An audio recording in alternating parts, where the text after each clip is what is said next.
Hello Year 9 and welcome to your first lesson in the new topic, Transport Across the Membrane.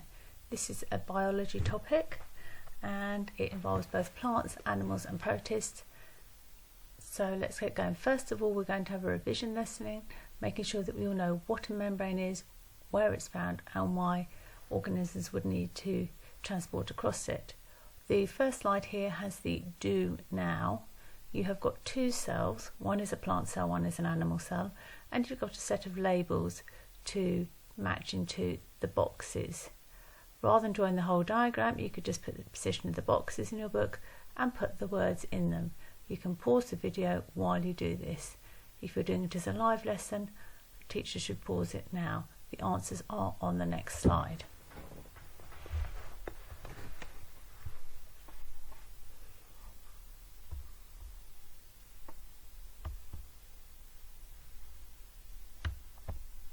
So here are your answers. As you can see, each different organelle has a label that is colour coded to make it pretty easy to see where they go, lines to go with them. Cytoplasm hasn't been joined on, but that line actually goes right across to the box that is empty. Left that so you can see how the dots and circles will join up. The cytoplasm is obviously a jelly-like substance, the site of most of the reactions, so it'd be pretty important in this topic about transport in and out of cells. Now we have got four objectives for this lesson. The first one is to know where cells have membranes. Secondly, to know the functions of the membrane. Thirdly, to know what is transported across the membrane. And also, fourthly, to know why transport across the membrane is required. Why do organisms need to do that? So, where are membranes? All cells have got an external membrane, so it goes around the outside, it defines the boundary of the cell. There is also a membrane that goes around the nucleus in eukaryotes, so that's plants and animals, but not simpler organisms. Now, plants also have a cell wall, which sometimes gets confused with the membrane, but it's made of cellulose, it strengthens the cell, but it is not a membrane, it's purely a supporting structure, so it's important you get that right. Now, if you wanted to see a membrane at home, a really easy way to do it is to get an uncooked egg, not a hard-boiled egg, place it in a container of vinegar, and you'll need to leave it for a couple of days. In this time, the vinegar, which is an acid, will actually dissolve away the shell of the egg, which is basically a chalky substance, so it's a carbonate. This is something you can do at home. Once you have done that, you will get an item that looks a little bit like this. You can still see the egg yolk, you can still see the egg white, but they're being held in place by the double membrane that goes around them, that actually goes between them and the eggshell. You might occasionally see this like a sort of papery substance if you're peeling a hard-boiled egg, but it's more impressive to see it in a whole egg.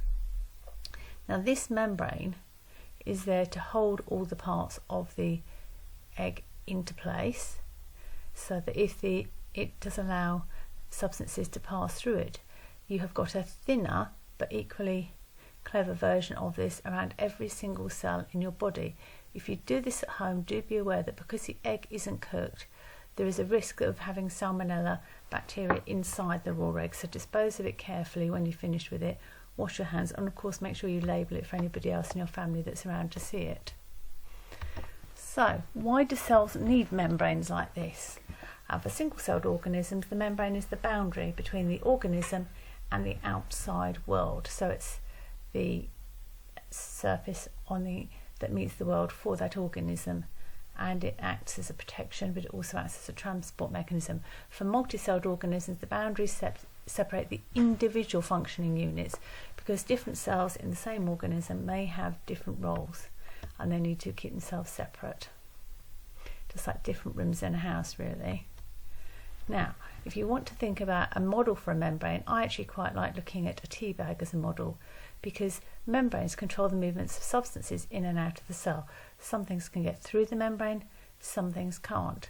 So with the tea bag, if you put it into a cup of hot water, you will see that some of the chemicals that are dissolved in the tea leaves will go move out of the through the paper of the tea bag into the water and make a coloured solution, and those chemicals are able to move out. However, the tea leaves, which are, in my analogy, would be similar to the organelles within inside the cell, do not move out. They are kept within the cell. So that is quite a nice model, and again, it is something you can do at home to actually see a membrane at work. You could put some hot water into a cup, add a tea bag to it, and see the action. And if you look very carefully at the tea bag before you put in the water, a lot easier before it's wet and soggy, you will see that there's tiny holes in the surface of it. Now, what membranes do, this is a diagram, a chemical diagram of a cell membrane, and you can see that you've got two layers to it. They're lipids, so they're a type of fat, and then you've got little channels through it, a little bit like the holes you have in the surface of a tea bag. And those channels are there to allow some substances to pass through, but not others. And because only some substances are able to pass through, that means that the tea bag will be described as partially permeable, and indeed a membrane is partially permeable. Permeable means that things can pass through it, partially means only some things. And in the same way that if you were to look at a sieve has holes that will allow small things, objects to pass through it, but not large objects. The hole gaps in the membrane of a cell or in a tea bag will only allow very small objects to pass through. Anything larger will not, which is why the tea leaves and the organelles in the cell will remain inside. Now, with cells, we're not actually after tea, we're after molecules moving, and only small molecules are actually able to pass through the holes, the pores in the cell membrane. Anything larger will not be able to pass into or out of the cell, and if cells need these larger molecules to pass through, then they will be broken down on one side of the cell membrane. They'll pass through as smaller bits. Think about something like a Lego model where you might have the bricks, individual bricks to pass around, and then you can take them apart, you can rejoin them, rebuild them on the other side of the membrane, and that is what cells do. If you are a plant, all the substances made or used by the cells need to move into or out of the cells, and we know that in leaf cells, water and carbon dioxide are needed for photosynthesis. The water doesn't come from rain, it comes from the roots, so it has to be able to move from one cell to another to get up to the leaves where it's needed. And the glucose that is made in photosynthesis and the oxygen that's a byproduct both need to move out to the other cells. The glucose will move down through the plant to wherever it is needed to provide energy in the process of respiration. The oxygen will need to go out of the cell because it is a waste product and it is not actually wanted by the plant. So we have things that we want to come in, things that you don't want that are regarded as a waste need to go out. For single-celled organisms like an amoeba, everything that is needed by the organism needs to come in and out across the cell membrane, which is its boundary with the world. And that's the things it wants, like water, carbon dioxide or food. Anything that it doesn't want, any waste products, would need to go out of the organism to prevent the build-up of waste, because such waste can be toxic, not very desirable. Now, multi-celled organisms, the requirements will vary from cell to cell. Some cells need to take in dissolved gases, such as oxygen. All cells need to take in the chemicals they need for processes within them, whether that's respiration, whether that's digestion, whether it's any of the other regulatory processes within the organism. And all cells need to get rid of the waste products, because a waste product isn't needed, so it's taking up space that can be better used by something else. But also, if you have too much of it, it can be toxic to the cell or to the organism, so you definitely want to get rid of it. Now, you have got 3 tasks to do today. These will also be available in a separate document. You have got, first of all, to produce a poster to show the location of membranes in the cell. You have to have information about the properties and the functions of the membrane. You can labels and arrows to show what substances could be moving and which directions they're moving in.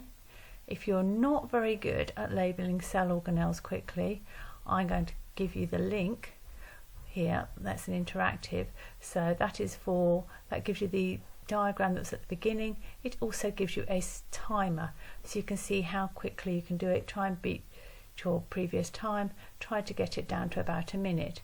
It gives you other options as well, such as you can make a table, you can make dominoes, whichever works for you. And the last thing you could do is you could set up the egg demo at home. Do check permission from the person that's organising food in your house. You don't want to be using the egg that was going to be used in a cake for tea. That will take a couple of days. Make sure it's clearly labelled so everybody knows what it is. And if you do that, let me know how it goes. Thank you very much. Year 9, your next lesson will be shortly. Bye.